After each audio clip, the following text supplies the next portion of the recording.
Hi, in this video I want to talk to you about the science behind fevers, and I truly believe that the information in this can be so helpful for you and your family in times of illness and in many other situations where a fever pops up. Hi, I'm Dr. Joe with 2 Minutes to Better Health. Well, we're ending 2020 with a very significant issue in our world, COVID-19, obviously, everyone knows about. And one of the crucial symptoms with COVID-19 is a fever. Well, that also comes along with things like colds. It comes along with the flu. It also comes along with during periods of time in a child's life if they get a tooth infection or tooth development or an ear infection, or they're just going through a growth spurt. Sometimes fevers settle in. So it's an important thing to understand what's happening in the body during a fever.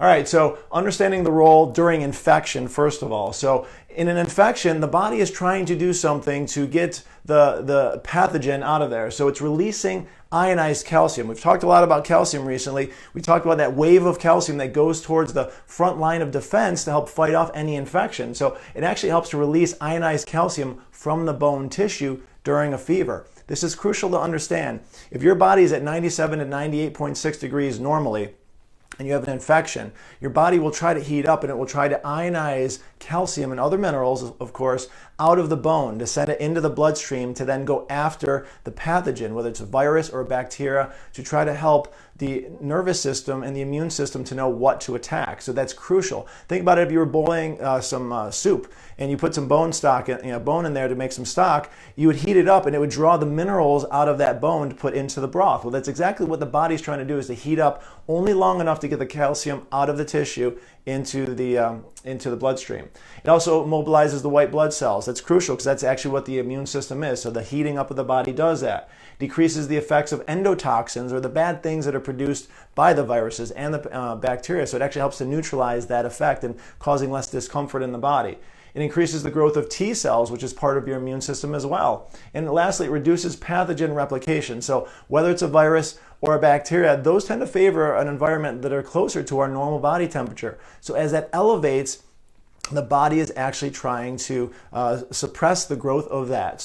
But it will only stay elevated as long as it needs to handle these things. And I believe the first and most important thing is the body, if it has sufficient calcium in it, it will actually lower that fever. I've seen it personally in my family's life. My child had a fever. It was going up towards 103.9. We were watching it very closely, getting ready to maybe make some more medical decisions. And as soon as we got some calcium lactate into her, her fever dropped in literally 3 minutes. Now, I'm not claiming that it would happen in every single situation, but I believe it's a very important thing for every family member to have in their vitamin cabinet, just in case a fever ever happens. Do whatever medically you need to do, but as you're doing it, feed the body those raw nutrients that it needs. Things like calcium, things like maybe some vitamin C. Obviously, that's crucial for the immune system as well, but I believe calcium's, again, the #1 line of defense. All right, so you don't have to see all this. Maybe take a screen capture of this. I want to hit just a couple quick points on it, but this is a lot of science here. It shows ionized hypocalcemia, low calcium, is common among critically ill adults, and it is associated with increased mortality. So when they get sick and they have low levels of calcium, they have low levels of bone density, osteoporosis, there's not much calcium to draw from. They also don't eat a lot, maybe, consuming enough calcium, so it increases the risk of mortality whenever illness occurs. And you can look into any of these articles. At the bottom it says, we concluded that neutrophil-mediated killing of the mycobacteria. What does that mean? The immune system going after bacteria is calcium dependent. So it needs the calcium. Often the body will heat up in a fever to draw calcium out. But if the bone reserves are low in calcium, it cannot do that. Please understand that. One more screen here. The incidence and prevalence and clinical implications of hypocalcemia, low calcium, in acutely ill patients is a medical intensive care setting, okay? So this is significant because the mortality in these situations was significantly increased, okay, by upwards of almost 44% when they had low calcium levels. So I cannot stress this enough, that fevers are a good thing, but only as long as it takes to get what it needs to fight off the infection. So if your body's starting to develop a fever, do whatever you need to try to get that down. But at the same time, don't just break the fever. Try to feed the body what it needs. And I believe calcium is absolutely crucial for this. Calcium lactate's my favorite. Possibly citrate next.